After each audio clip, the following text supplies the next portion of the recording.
All right, good Friday morning. Welcome, everybody. I hope you all can hear okay and see the shared screen. It should say Tough Conversations, Start With Yourself. I'm Don Reed. I'll be presenting today. This is part two of a session that I started a little over a week ago around tough conversations. So here we go for Friday. I'm going to do quickly a review of what we covered in the first session. So many of you that were with us on Coot Connect for that, you'll see these slides and hopefully recognize them. Going to go through this part fairly quickly and get us to today's information. But we are talking about tough conversations, challenging things that just, when we get into it with other people, not comfortable, right? So sometimes it just feels like we're just stuck and we keep having the same conversations almost like Groundhog's Day. It's just we replay it over and over again. So the model that it's based on comes from a company called Vital Smarts. They're based out of the Salt Lake City area. Have a great book out called Crucial Conversations. And this material is drawn from their model. Now that's a pretty complex model as you look at it, a lot going on there and a lot behind a lot of those things. But we're going to get it down to just working on this first part, which I feel is really the essential piece. If we want things to go better in our lives, we have to look at self first and how can we change, how can we get well grounded and have these tough conversations and yet make them productive. So the definition of a crucial conversation or a tough conversation, challenging, whatever you want to call it, typically there are different viewpoints. So I want to do it one way, the other person wants to do it a different way, and we're, at odds as far as agreement around that.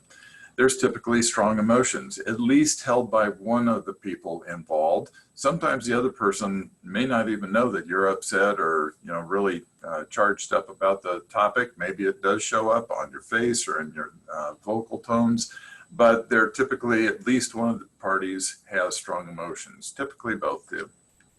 And there is some important payoff. So there's something at risk, or at least we perceive it, that there is something at risk to us. So those are the three elements that would, quote, make a tough, crucial conversation challenging.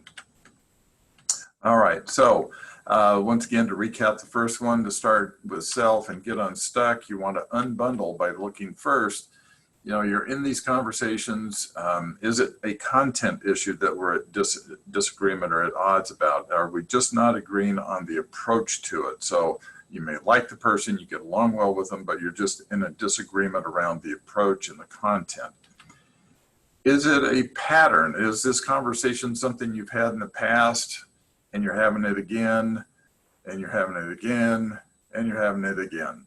So this pattern just seems to keep recreating. So address the pattern, not necessarily the content, and work with the other person about, how can we have better conversations so we can start to get results?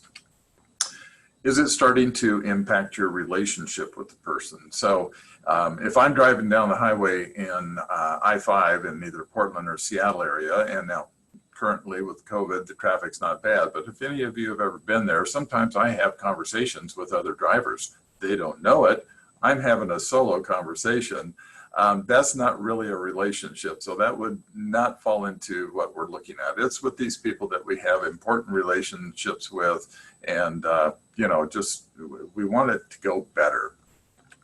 So the summary of the last one, to develop those skills, we want to look at relational intelligence. And I'm looking at doing some topics on Daily Coot Connect related to this, but Google it, look at information that's out there on relational intelligence, go explore for yourself. And then principles of effectiveness, that was the information that came from the 7 Habits of Highly Effective People. The author is Stephen Covey. Many of you have heard of that book and or author. Still great information that we want to absorb into our lives and practice those. And then the skills that we get from things like crucial conversations. All right, so today's topic, that's the summary, but today's topic rolls into how do I stay focused on what you really want? Now, I want you to keep in mind something that I use anyway, and see if it'll work for you as well. When our brains get wrapped up in these conversations, and there are certain trigger words or behaviors that either the other person says or does that start to trigger our amygdala. And we're going to talk about that a little bit more. And when our amygdala gets triggered, it dumbs us down. And what happens is sometimes we will gunny sack our feelings. We'll keep our true feelings inside, our frustrations, our anger, our guilt, or whatever it is. We'll gunny sack those and keep them underground. And it's hard to find them sometimes and really label them. So try to focus, what is it that I really want to have as far as this conversation with the other person? As I mentioned, the amygdala gets triggered sometimes by certain behaviors or phrases, sometimes especially in those relationships where there's this pattern. You can almost predict what's going to come out of the other person's mouth. Guess what? They're thinking the same thing. They're almost predicting what we're going to say or how we're going to respond. And when that reptilian brain, the amygdala, which is kind of the control center to keep us safe, detects that we're either under attack or there's some kind of a stressor coming at us, it really dumbs us down. How many of you have had the experience of when the conversation's all over, you've been in a pretty tough conversation, you got all ramped up, you either shut down or you got angry and lashed out, or somehow it just didn't go well. And about 3 hours later, you go, oh man, I should have said this, or I should have done that. And we're brilliant. All of a sudden our brain is coming up with all kinds of great information that we did not say or do during the conversation. Well, that's typically tied back to this reptilian brain response. Our amygdala gets triggered, it dumbs us down. Literally, the prefrontal cortex, the place where we have the higher level thinking that comes up with those great ideas, it's not operating right now. It is all focused on preservation and those fight or flight responses. So how do I re-engage the brain? By focusing on what you really want. All right, so quick aside here before I go to the next slide. One of the things that I will do, find what works for you, but this one works for me typically. How do I re-engage the brain? All right, so I do start by asking, what do I really want? I try to keep that at the forefront, because as soon as you go, what is it that I really want? You start doing the W words. How are we going to do this? What are we going to do? When are we going to do this? It gets you into problem solving mode rather than focusing all your attention and perceptions around the other person. It gets you into problem solving mode, which re-engages the prefrontal cortex and you start thinking better. Okay, so that's one thing. Now, I also try to lighten myself up, because I can get pretty intense in my brain, and whether it's anger or just frustration or wanting to win. So I do a really stupid thing. Many of you may be old enough, cast your minds back. I have a 35-year-old daughter, but when Ashley was a young girl growing up, and I think she was about 9 or 10, she used to listen to the Spice Girls. So if you've heard of the Spice Girls, you know the song. What do I want? What do I really, really want, right? And they got the jiggle going on and all this other stuff. So I will play that in my head for just a brief moment to lighten myself up, kind of laugh at myself and go, okay, let's re-engage the brain. Let's have a better conversation here. So what do you want? What you really, really want? You come up with the thing that works for you. All right, so the next thing. Motives, so that's all part of this. Our motives drive behavior. Okay, so when the reptilian brain's in control, our motives are about preservation, fight or flight, those types of things. And that leads us to unhealthy motives, which is, one, I'm going to be right. I know that I've got the facts and the way I saw it is the right way to do it. Well, guess what? They're thinking the same thing. Maybe it's, I want to look good or save face. Oh man, it just had, bad interaction. I want to look good. I want to save face and do all kinds of weird behaviors around that. Maybe it's to punish or blame. I've got facts. I've been collecting my data. I can show you where you're wrong or why you screwed up or those kinds of things. Whoops, going the wrong way, sorry. Maybe it's to avoid conflict. A lot of us, and I can be guilty of this too, I really don't like conflict. One time into it, then I go to one of these other ones, but I really don't like to engage in the conflict. And the last one is, as soon as your brain tips to, it's going to be done my way, it's basically saying, I'm going to win. And I have to reflect back. I know myself well enough. I grew up as playing competitive sports. I'm the youngest of three brothers. We were always, having fun competitions and that type of thing. But I'm kind of engaged in that win mentality.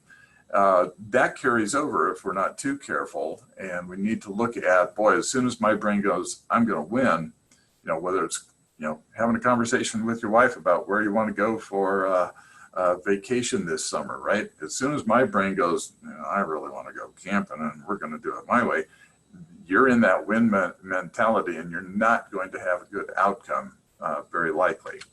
So we want to change that behavior, and that's, what do I really, really want, right? I want to have a good, great, relaxing vacation where both parties are enjoying things, that type of stuff. So use the conversation to learn. It's an exploration. How did they come up with that information? How did they gain that perspective? I want to learn with them, so I need to explore things when you hear information coming from the other person. You also want to be going, well, I've got my truth, they've got their truth, but together maybe we can find something that truly is closer to the truth. So learn, grow, find the truth, produce results. It doesn't matter whether your approach is different or better or worse than mine. It's maybe there's something in your approach combined with mine that will really give us better results. And finally, how do we strengthen a relationship? What's the long term that I really, really want in this whole thing with the person?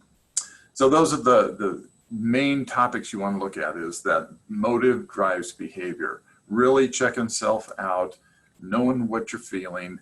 And as soon as you detect, boy, I'm trying to win here, that's not going to get us very good results, or it's going to damage the relationship, or this person will never open up truly with me or trust me anymore. Any of those kinds of things, we need to be honest with ourselves and really look at what our motive is. So, re-examining, what am I behaving like I want? If I'm saying things like, oh, I really want to listen to you, but my actions are not really following that, it's going to be a mixed message, and the person's likely to believe what my behavior is, not what I'm saying. How would I behave if I really did want these better outcomes and to really listen and learn and grow with the person? So if I'm not behaving like what I should be doing, I need to examine that and modify my behavior. So that gets us back to, what results do I want for myself? Well, I do want to produce results. I do want to be seen as competent. I do want to learn and grow. I want to continue this journey that I'm on. What do I want for the other person? And that's truly where you need to examine, okay, what's in it for the long term with the relationship? So stepping back, saying, how's this impacting our relationship? How can we do these things better? What are some approaches we can take and conversations we can have so that we can get past whatever this stumbling block is? And if it's an organizational thing, it's related to work issues, then we're looking at, okay, what is it that I want for the organization? Maybe what I'm trying to push forward is not the best outcome for the organization, and maybe there's some information out there that would be better for it. So these are all, once again, get these types of questions in your mind, using these to keep the the higher level thinking going, so that you can really have good productive conversations and stay less stressed when you're having those conversations. All right, so that's going to start bringing us towards the end of today's session, but I want to reflect back to, once again, it's in the book. It's one of those how-to books. It really does give you some usable information. The authors have a great writing style. Recommend checking it out. And as I pointed out last time, it is in our Skillsoft online learning system. So go into your account, put the title in, then click on the books section, and you'll see that there's a couple options there. I think one of them is an audio version, and the other one is just regular reading on screen type of thing. So that's it for today. I really appreciate everybody being here on Friday. Looks like we're going to have a nice warm weekend. I want to keep reminding everybody, most of you I see on here, I think I've seen you during the week where we've been pointing out that through Smart Health, if you have not opened an account there, go out and visit the smarthealth.hca.wa.gov and create your account, and you can start earning points towards your wellness incentive. Okay. All right. Well, everybody have a great weekend. On Monday, Jade Wilhelm from HRS, one of my teammates, is going to be back, and she's going to do another session on creating with Canva. So I hope you can join us then. Thanks, everybody. Have a great weekend.